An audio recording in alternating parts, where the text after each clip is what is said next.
Right. Good morning. My name's Steve. I'm the Director of BirdLife over in Malta. Before I start, a very quick question. Has anybody here been to Malta? Okay, a few of you. Okay. Another question, and I'll try and explain why I'm asking this. Can you tell me which side of the road do the Maltese drive on? First of all, do they drive on the right? No. No. They drive on the left? Yes, okay. When I first came to Malta, a friend of mine who's the godfather of our organisation, a guy called Joe Sultana, the best ornithologist I've ever met, said, no, Steve, Maltese people, they drive in the shade. And I didn't understand what that meant for a long time, but I think this situation will explain what that really means, which is Maltese people like to take the easy route. They like to take things in a kind of Mediterranean, kind of relaxed kind of way. And when that happens, unfortunately, it causes problems. It causes big environmental problems on Malta. And I work on, obviously, bird migration there. But if you go to Malta, there's a lot of other environmental problems because of this unfortunate, let's take the easy route, let's try to keep everybody happy. And in the process, nobody's happy. Okay, so let's talk a little bit about Malta. I'll try and see if I can get this thing to work. Okay, Malta, tiny, tiny, tiny, tiny island in the Mediterranean Sea. Always been very strategically important. The Knights of the Templar, the sort of weird sort of things, they occupied Malta for hundreds of years. They were the people that did the Crusades. There's weird books written by that weird bloke about them. But they occupied the islands because of its strategic location. And then the country that's apparently the cause of all the problems in Malta, the Brits, that's me, also occupied the islands for a very long time because right in the middle of the Mediterranean, it's a very strategic location for shipping and for trade. So it's always been very strategic. It's very strategic for birds as well. So from the point of view of birds travelling between Africa and Europe twice a year, for me, Malta's like the middle of the egg timer. Now, I know purist conservationists will say, what's he talking about with these migration routes? But literally, birds in the springtime are coming from all over Africa, going up this central Mediterranean flyway, mainly through Italy, but we've seen ospreys coming up and going to Sardinia and Corsica. We've got booted eagles that come up through Malta, head over to Montenegro. So this flyway thing, although yes, most of the birds follow the central route, it's much more dispersed than we ever realise. Now, why would they go to tiny Malta? Well, when the weather's bad and they're trying to get to Sicily from Tunisia and Libya, the weather's bad, the wind's blowing in the wrong direction, they get exhausted, they see a spot of land, and they head for Malta. And as a result, during the migration time, we've seen incredible diversity of birds coming over the islands. My favourite's the bee-eater, not something you see much in the UK. My house in the countryside, you see clouds of these birds flying over your house, and it's just quite amazing. The other amazing thing is hundreds of herons, thousands of herons sometimes, all flying through the Mediterranean. Weather's getting bad, and they land on Malta, and they kind of rest there. The thing that perhaps we're most known for what we work on are raptors. We get loads of different sorts of raptors, birds of prey, flying through Malta and roosting at night time when it's getting cold and they can't get to Sicily in the springtime. One of the things that's happened just recently, which is just bizarre, was a huge flock of white storks, many of them from a conservation project in northern Italy. Couldn't get to Africa coming the other way, ended up roosting on the only golf course in Malta, the only place in September that's actually green because they water the grass there. Nowhere else is like that.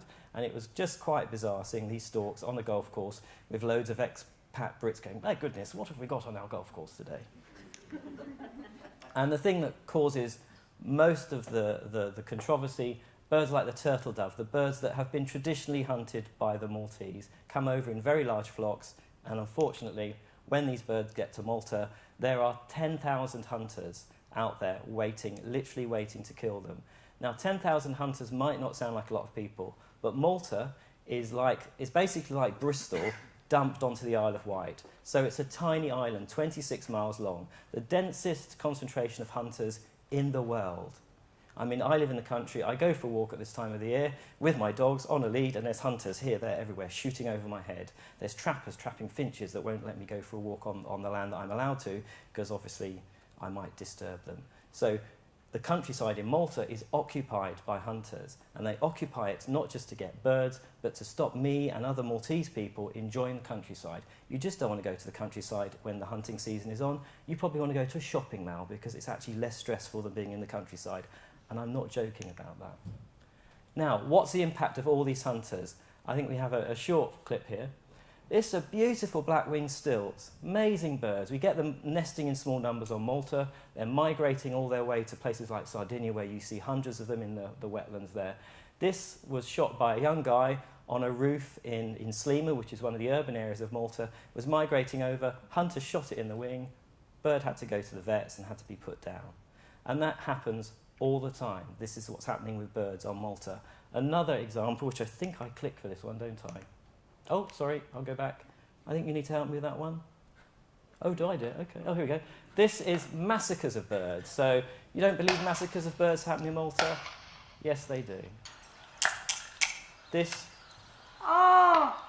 was a flock of 50 booted eagles. They came from Montenegro, probably on their way to Africa for the winter last autumn. 50 of them arrived on Malta in the afternoon. 18 got shot in that period of about 2 hours that we witnessed. We don't think any of those birds escaped from Malta. They all got shot. That could have been the entire population of booted eagles in one of the old Yugoslavian countries like Montenegro. So to say that the situation on Malta is not serious, which hunters often claim, is just not the case. It's pretty dire. And why is it so bad? What's the problem? Well, one of the main problems is there are 10,000 hunters, and general elections on Malta can be swung by just 3,000 votes. So every time there's a general election, the hunters literally do point guns at the politicians' heads. This is the former Prime Minister, this is the new Prime Minister, Joseph Muscat, and on the eve of the general election, Joseph announced a deal with the hunting community. And ever since he's been elected, the controls and the restrictions on hunting in Malta have been rolled back. So instead of things getting better, which they very slowly have been, things are getting worse very quickly now. And that's because the hunters portray this lie, which if you sign a deal with us, we'll get our people to vote for you. Luckily, I think the new Prime Minister is just beginning to see that that really isn't the truth. There were riots in Malta recently when he closed the hunting season. And the hunters rioted in Valletta, the capital, and they were insulting the Prime Minister, which you don't do in a country like Malta, and just saying, we will never vote Labour again. That cannot help but make a difference to this man, but will it happen in time? Okay. The other issue, frankly, the European Union is useless. I'm a very strong Europhile, but having worked now at the European level, this guy is likely to be the next European Commissioner for the Environment. He's a Maltese Labour politician. So he's behind and supportive of all of the rollback of hunting in Malta. It's very possible, if he doesn't do his job properly and acts in the national interest, the disease of Malta could spread across the EU. So trying to work with the EU to get them to do their job is also impossible. So what we decided to do in BirdLife Malta, realising we had probably 10 years of Labour government in bed with the hunters, and an EU that will take 8 years to do something that should take 6 months, is that we would go to the people of Malta. So we set up a campaign for a referendum so people could abolish spring hunting in Malta. Spring hunting is the worst because the birds are flying home to breed. If you're a conservationist or a hunter, you don't kill the goose that lays the egg. You kill it later. You don't kill it when it's about to breed. So the referendum campaign was launched because the people in Malta can abolish spring hunting. There is a law that enables us to have a referendum. If 50% turn out and vote, and 50% plus one of those vote yes, spring hunting will stop overnight. So we thought, with probably 10 years of stalemate everywhere else, this was the only way to go. And I'm going to show a very short film, I think. Do I click again? Okay, maybe we won't show a short film. There's a film there? Okay, sorry, was I getting a bit clicker happy? There's a very short film that shows what the issues are here. With sound. With no sound. Birds migrate from Malta. They go to all over the world. Any luck? I can... Okay, we're sound free. So this is basically saying turtle dove, which are one of the main hunted species, are coming through Malta. They're on their way to different parts of the world to try to breed in the springtime. So in the winter, lots of them are going to Africa. The few that survive are coming back over Malta in the springtime. And when they get to Malta, because they're exhausted, unfortunately, these 10,000 hunters, oh my God, there's 10,000 hunters are there waiting to shoot them out of the sky. And once again, when you witness this for the first time, the British High Commissioner for Malta used to be in Afghanistan. He said, what you witness on Malta is worse than anything I ever witnessed in Afghanistan, the intensity of what's going on there. So they shoot all these poor birds, big piles of them in the countryside, poor little turtle dove going, oh my goodness me, what are we going to do about this? Well, the answer was to go for a referendum. Gosh, you speak so much faster when you're not trying to do the narrative in line with the thing, don't you? And one of the reasons why we focus on turtle dove is the huge decline in Europe that there's been. And the answer was for us, for the people. It has to be the people that make this decision. This is in the hands of the Maltese to decide. Europe won't decide. Interfering Brits like me won't decide. We've got to find a way for the Maltese to do it. And the answer was to try to raise some money, because basically this has got to be a political campaign. You've got to run this very much like you would like an election. So we needed sort of about €70,000 to get the money to do the political campaign. And this came at a time when Chris Packham got very interested in the situation in Malta. So kind of synchronicity, synergy, amazing things happen sometimes. Chris decided he was going to come over with Ruth and Jez and Luke, these amazing people, to just make some films about Malta. And I thought, this is a huge opportunity, but this carries huge risks because they're going to be independent. As a NGO director, it's quite hard kind of saying, oh, I need to let go of this and let them do what they're good at and just kind of ride it. That's actually what we did and what happened. And what we're going to do is have a quick clip from Chris, which will explain the kind of Massacre on Malta side of what happened. And then we're going to go to Ruth, who's going to explain how we went about making these films, with them acting completely independently and us going, okay, well, let's hope they get it right and let's see what happens. Have we got the clip from Chris?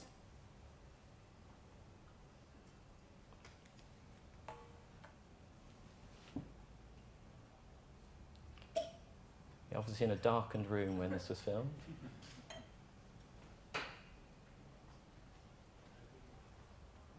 Any luck?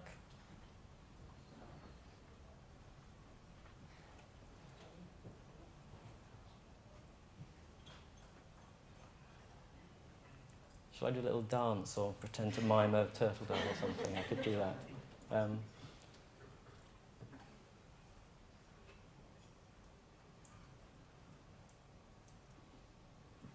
I'm really sorry that I can't be with you at the Communicate conference this year, but I'm very pleased that you've asked one of my colleagues to come and make a contribution.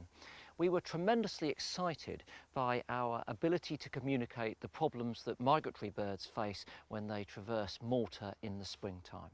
Now, we'd thought and tried to get a major broadcaster to cover this, and we'd also tried to excite the NGOs to take a slightly more proactive stance. But in the end, our simple frustration meant that we spent a few pounds out of our own pocket, and 4 of us went to Malta, and we decided to use social media to communicate our frustration and our anger and disappointment and concern about what we see as a very important issue. So the platforms that we used were YouTube and primarily Twitter, and it was tremendously successful. We had more than 25,000 hits on each of our YouTube films, which we attempted to post every night. During one of the weeks, we had more than 3 million hits on the Twitter account that we were using. And it was picked up by all of the other media. All of the national newspapers picked up on the story. One of them, The Sun, even sent a photographer and a reporter out to Malta to cover it whilst we were there. I was able to speak to Breakfast News and Daybreak on ITV, and also the Today programme on Radio 4. So from a very humble objective, from 4 motivated individuals, using social media, we were able to expand our opportunity to communicate over a much wider area than we ever imagined. And I think, therefore, this presents an opportunity to say to people, you don't need big budgets and you don't need expensive teams and all of those logistical costs. You can actually do things yourself. And that sort of empowerment I see as being an incredibly important tool for people with conservation and environmental concerns in the future. You've got a phone in your pocket, you've got a Twitter account, you can load something on YouTube, you can tell the whole world what you think is wrong with it. And if you do that in an intelligent and a proper way, then people, it seems, will listen. And now I think I'm going to hand over to my colleague, Ruth Peacey, a tremendous woman with a fantastic amount of energy, drive and ambition, and without whom this whole project wouldn't have been possible. So Ruth, sock it to them and tell them what it was all about.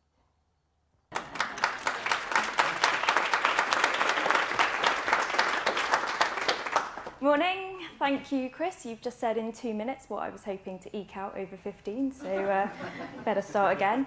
As Steve said, we went out there as a team of 4. Luke and Jez, who aren't here, fantastic cameramen, really passionate about this, and it really was teamwork. It was all 4 of us that did this, and I really just want to big them up as well because they were paramount to the project. I do work for the BBC Natural History Unit at the moment. I want to say that now, get it out there. This project was independent. As Chris said, we dug into our own pockets, we paid for this ourselves, we were not part of the BBC. However, as Chris also said, we did try to get this project off with the BBC and other broadcasters, and indeed push it out through NGOs before that. In fact, I even managed to convince Natural World to send me on a recce. And they said there wasn't a story out there, so my objective was to find a story. Not a problem. I came back with the makings of an action movie. High-speed car chases, guns everywhere, dead birds falling out of the sky. So then they said, birds aren't sexy.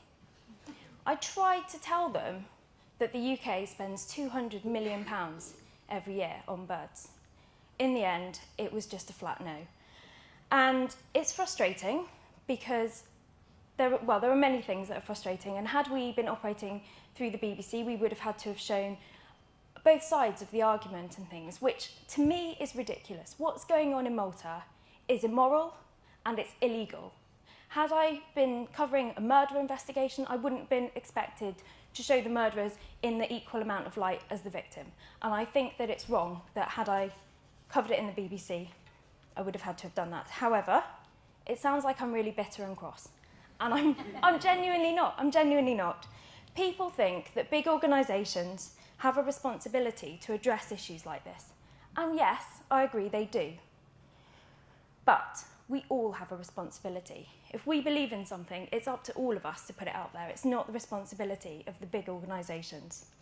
And we felt with this that we had to do something, and we wanted to do something that was different, so we used a different platform, and we made it in a new way, and we engaged local people. And the result, I think, was far more powerful than had we gone through a bigger organisation. We were able to campaign. There's always an excuse not to do something.